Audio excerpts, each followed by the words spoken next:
দুই দিকে দুই মির্জা বিরামহীনভাবে সোশ্যাল মিডিয়ার পিছে লাগিছে।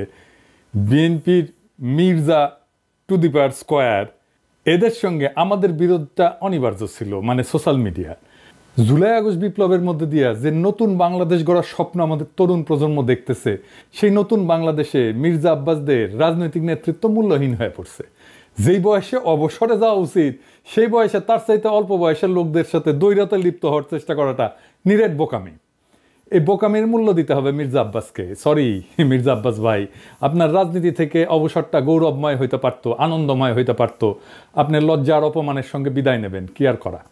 কাউকে শয়তানে কখনো লাড়ে চারে, আপনারও শয়তানে লাড়ছে। আমি কিন্তু মির্জা আব্বাসকে কিছুই বলি নাই। ওনারা কেউ সরে বাচ্চা বলে গালি দিছে, আমি জানতাম না কে গালি দিছে। ওইটা প্রথম শুনি মির্জা ফখরুলের মুখে। উনি বলতেছেন মির্জা আব্বাসকে সরের বাচ্চা বলছে, কত খারাপ কাজ করিছে। মির্জা ফখরুল আর মির্জা আব্বাস কিন্তু বিরোধ আছে, রাজনৈতিক বিরোধ আছে, এক গ্রুপে না। কিন্তু তারা যারা বিএনপি করেন তারা জানেন।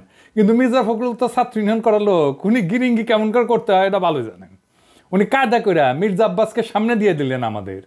আর মির্জা আব্বাস ভাই কিছু বুঝা না বুঝা আইসা শুরু করলেন ব্যাটিং করা। মানে যে গালিটা মির্জা ফখরুল দিতে পারবে না, সেটা মির্জা আব্বাসকে দিয়ে দেওয়াইলেন আর কি। এটা গিরিঙ্গি আর কি, ছাত্র ইউনিয়নের গিরিঙ্গি। আমি বুঝতে পারি এই সমস্ত। আচ্ছা মির্জা আব্বাস ভাই, আপনি বলেন আমি কি ভুলটা বলছি? আমি বলছি বারাক ওবামা যখন আমেরিকার প্রেসিডেন্ট, তখন তাকে ফিলিপাইনের প্রেসিডেন্ট বেশ্যার বাচ্চা বলে গালি দিছিল। আর বারাক ওবামা সেটাকে হজম করছে। আপনি একজন পলিটিশিয়ান হয়ে সেটা হজম করতে পারবেন না কেন?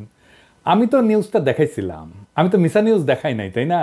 আপনি গালি খাইতে চান না, তাহলে রাজনীতিতে আসছেন কেন? মসজিদের ইমাম হন, কেউ গালি দিবে না। হিমালয়ে গিয়ে সন্ন্যাসী হন, কেউ গালি দিবে না। নবী রসুলদের গালি দেয় মানুষ, আল্লাহর খোদাকে গালি দেয় মানুষ। আপনি কোন বালেশ্বর বালহরিদাস পালাচ্ছেন, আপনারা গালি দেওয়া যাবে না? প্রেসিডেন্ট ম্যাকরনের তো থাপ্পড় মারে, আপনি চর থাপ্পড় খাবেন, আপনারা রাজনীতিবিদরা গালি খাইবেন। এটা সহ্য করতে হবে, এটাই নতুন বাংলাদেশ। এবার আসেন আমরা ওনার বক্তব্যটা আলাদা আলাদা করে শুনি। জারজ মিল্টন বকা দিয়েছে আমাকে, সেটাকে সমর্থন করেছে পিনাকি। অর্থাৎ জারজ মিল্টন যে ভাষা আমাকে বকা দিয়েছে, পিনাকি সমর্থন করেছে। আমি বলতে চাই যে ওরা সবাই একই বংশের, একই গোত্রের সন্তান। কোনো ভদ্রলোককে এভাবে গালি দিতে পারে না। আমি ঢাকার মানুষ, আমি ইচ্ছে করলে ওরা যে ভাষা গালি দেয় তার চেয়ে জঘন্য ভাষা গালি দিতে পারি। কিন্তু আমার বাপ মা, আমার পরিবার এটা আমাকে শেখায় নাই। ওরা যেটা বলছে এবং বলেছে এটা ওদের পরিবার থেকে শেখানো, ওরা ওই পরিবার থেকে করে আসছে, শুকরের জাত।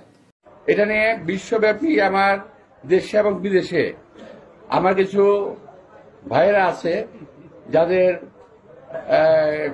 যাদের বাপ মায়ের কোনো ঠিক আছে বলে আমার মনে হয় না।